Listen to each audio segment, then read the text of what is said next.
अखंड विद्यानंद जी महाराज की जय। सद्गुरु मौनी बाबा भगवान की जय। शिवोहम शिवोहम शिवोहम सतगुरुवे नमः। गुरु गीता बोधि वृक्ष है। इसकी छांव तले होने वाली सद्गुरु कृपा की अनुभूति साधक को सम्यक सबुद्ध बनाती है। उपयुक्त पंक्तियों में गुरु तत्व के प्रति जिज्ञासु साधकों ने जाना कि गुरु के अभाव में समस्त शास्त्र एवं सारी विद्याएं अर्थहीन हो जाती हैं। परम गुरु भगवान शिव के ये वचन बड़े अनूठे हैं। इनको आत्मसात करने के लिए गहन श्रद्धा एवं प्रखर विवेक की जरूरत है।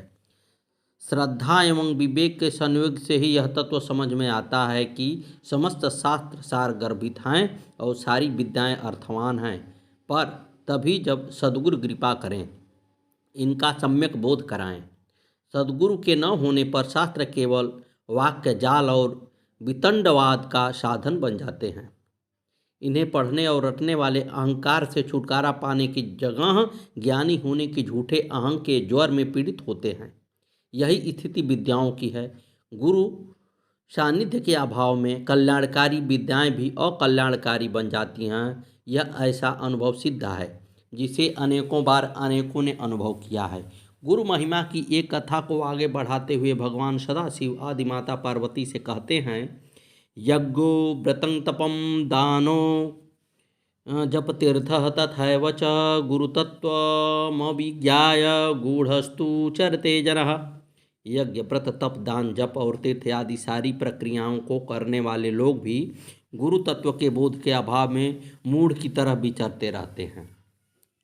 गुरुओं के भी गुरु परम गुरु भगवान सदाशिव के इन वचनों का केंद्रीय तत्व यही है कि गुरु तत्व की अनुभूति पाए बिना जिंदगी की मूढ़ता किसी भी दशा में दूर नहीं होती और मूढ़ता की इस भाव दशा में किए गए उत्कर्म भी अपना सार्थक सत परिणाम नहीं दे पाते। यह यज्ञ व्रत तप दान जप और तीर्थ ये सभी श्रेष्ठ कर्म हैं, परंतु सद्गुरु के अभाव में इनकी श्रेष्ठता भी क्षुद्रता एवं संकीर्णता का रूप ले लेती है।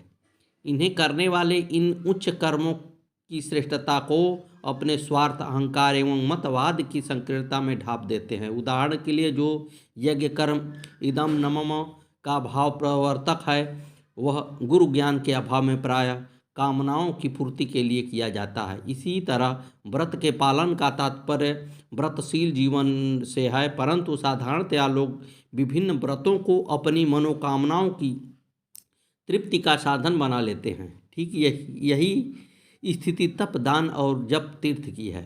इस स्थिति से उबरने का उपाय सुझाते हुए भगवान शिव माता पार्वती से कहते हैं, गुरु बुद्ध्यात्मनो नान्यात् सत्य सत्य न संशयः लल्लाभार्थ प्रयत्नस्तु कर्तव्यो ही मनीखिभिः।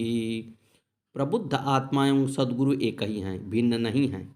यह सत्य है, इसमें तनिक भी संशय नहीं है। इसलिए मननशील मनुष्यों को इसकी प्राप्ति हेतु ही सभी श्रेष्ठ कर्तव्य करने चाहिए। भगवान महादेव के इस वचन में ऊपर कहे हुए वचन की पूर्णता है।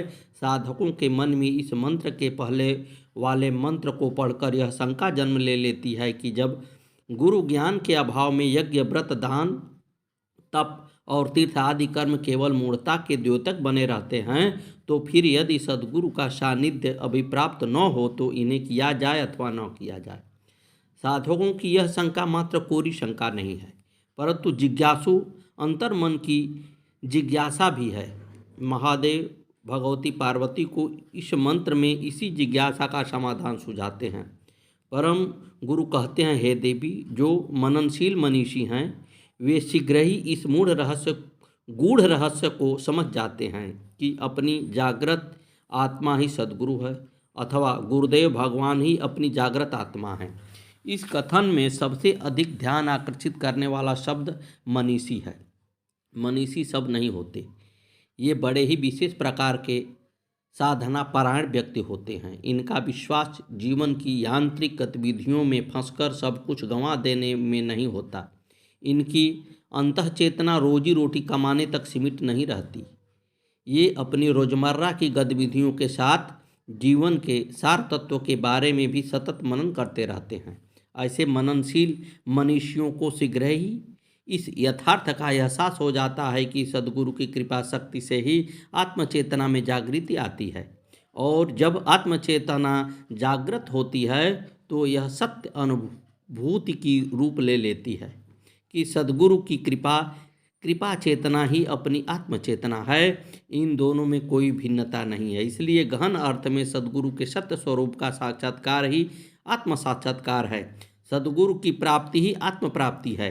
मनुष्य जीवन की का केंद्रीय उद्देश्य एक आधार भी वही है, यही है। इसलिए जो भी कर्तव्य कर्म किए जाएं वे सभी इसी उद्देश्य एवं अभिप्सा के साथ हों। यज्ञ, व्रत, तप, दान, जप एवं तीर्थ, इन सभी श्रेष्ठ कर्मों का अनुष्ठान करना चाहिए, परंतु इन कर्मों के पवित्र अनुष्ठान के साथ सद्गुरु की प्राप्ति का संकल्प अवश्य जुड़ा होना चाहिए।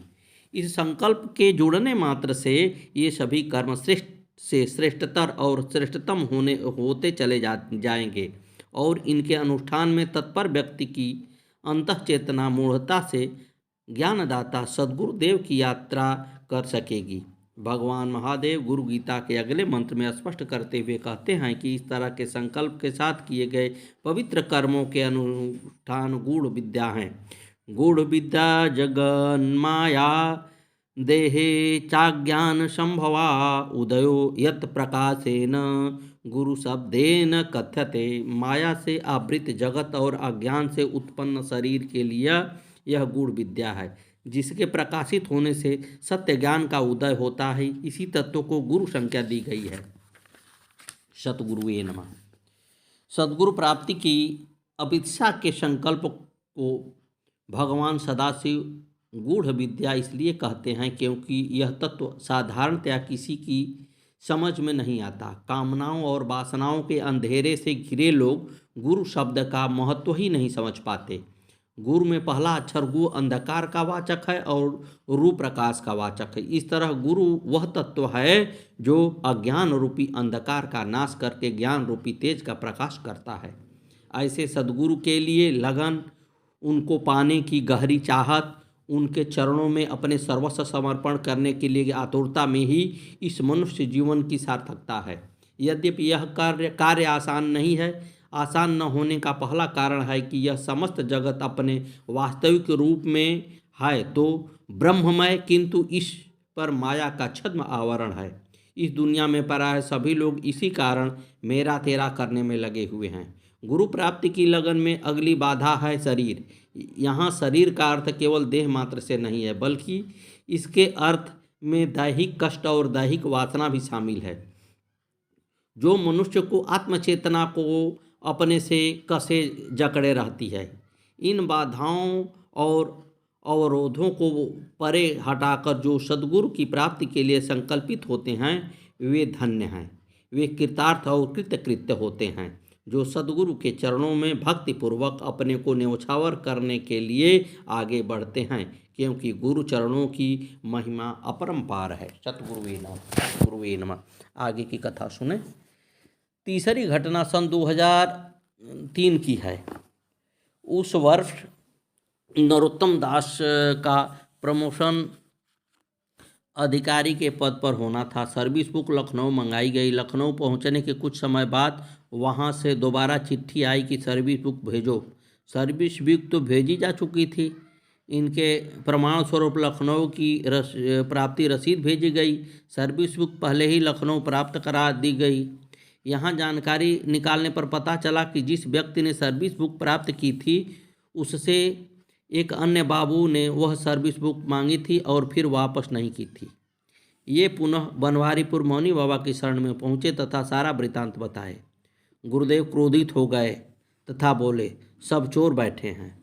उन्होंने आदेश दिया, तुम दरखास्त दे दो, ये सब पैसा कमाने का चक्कर है। इन्होंने गुरुदेव से निवेदन किया कि जिस आदमी ने प्राप्ति रसीद पर हस्ताक्षर किए थे वह तो निर्दोष है। दरखास्त देने पर एक बेकसूर की गर्दन नपेगी। इस पर गुरुजी का क्रोध शांत हुआ तथा वे बोले कि मिल जाएगी। 2 दिन बाद इन्हें विभाग के एक कर्मचारी ने बताया कि सर्विस बुक जिसके पास है वह 500 रुपये मांगता है। जब यह बात गुरुजी को बताई तो गुरुजी ने कहा कि एकदम पैसा मत दो। फिर भी 37 साल का रिकॉर्ड था जो इन्होंने कहा था कि 500 रुपये दे देंगे। उधर से जवाब आया कि जिस बाबू के पास वह थी उससे भी कहीं रख कर भूल गई है तथा रिकॉर्ड बुक नहीं मिल रही है। इस प्रकार 3 महीने बीत गए। इस बीच एक दूसरे बाबू जो आगरा सर्किल देखने का काम देखते थे उनका ट्रांसफ़र हुआ। जब वह चार्ज दे रहे थे तब उनकी फाइल के साथ इनकी रिकॉर्ड बुक रखी मिली। सर्विस बुक की ढूंढ तो मची हुई थी, सो उसने तुरंत सर्विस बुक बुलंदशहर भिजवाई। जांच करने पर पता चला कि बुलंदशहर का बाबू और आगरा का बाबू बराबर बराबर बैठते थे। चमत्कार यह हुआ कि सर्विस बुक बुलंदशहर वाले की मेज से आगरा वाले की मेज पर चली गई और उसने अन्य फाइलों के साथ सर्विस बुक उठाकर अपनी अलमारी में रख दी।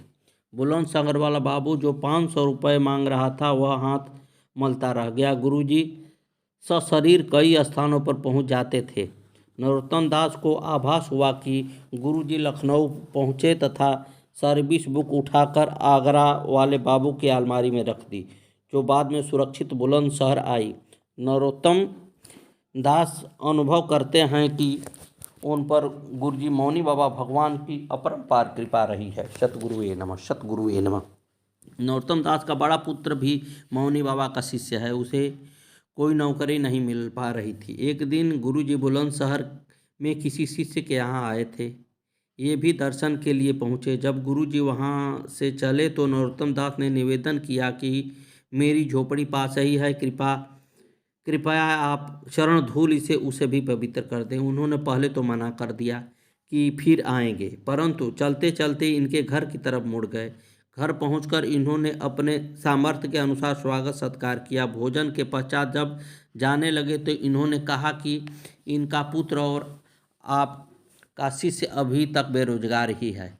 उनका आदेश हुआ कि सब हो जाए। 7 दिन के अंदर पुत्र को राजस्थान में शिक्षक की नौकरी मिल गई। सतगुरुवे नमः। आज भी जब कोई समस्या होती है तो घर पर ही ये अपनी समस्या लिखकर चरण पादुका के नीचे रख देते हैं तथा एक निश्चित समय में उनका समाधान हो जाता है। सतगुरुवे नमः। गुरु जी का उपदेश है कि इस दुनिया में सब अपने कर्मों के भोग भोगने के लिए आते हैं। कर्मों के भोग भोग लेने पर ही समाप्त होते हैं। अब नरोत्तम दास रिटायर हैं तथा सुबह शाम गुरु भजन में रहते हैं। अब कोई समस्या कितनी भी बड़ी हो इन्हें विचलित नहीं करती तथा गुरु ध्यान में ही मस्त रहते हैं। सद्गुरुदेव मौनी बाबा स्वयं साक्षात भगवान ही हैं जो शिष्यों के उद्धार हेतु जगत में आए थे। सतगुरुवे नमः। सुशीला देवी नामक नरोत्तम दास की समधि हैं।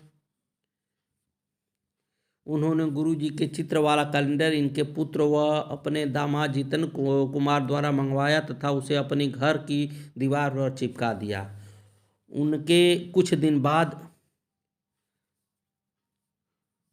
कई लोगों के साथ ये मौनी बाबा के दर्शन करने आई तो गुरुजी उनसे बोले, अरे कैलेंडर तो दीवार पर चिपका लिया, अब दिया बाती ना करी।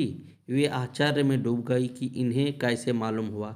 गुरुजी मौनी बाबा को सब पता रहता था कि किसने कहाँ उनका चित्र चिपका लिया, कौन उन्हें याद कर रहा है, ब्रह्मांड में कहाँ क्या हो रहा है, यह सब सद्गुरुदेव मौनी बाबा भगवान को पता रहता था। सतगुरुवे नमः, सतगुरुवे नमः। आगे की कथा कल।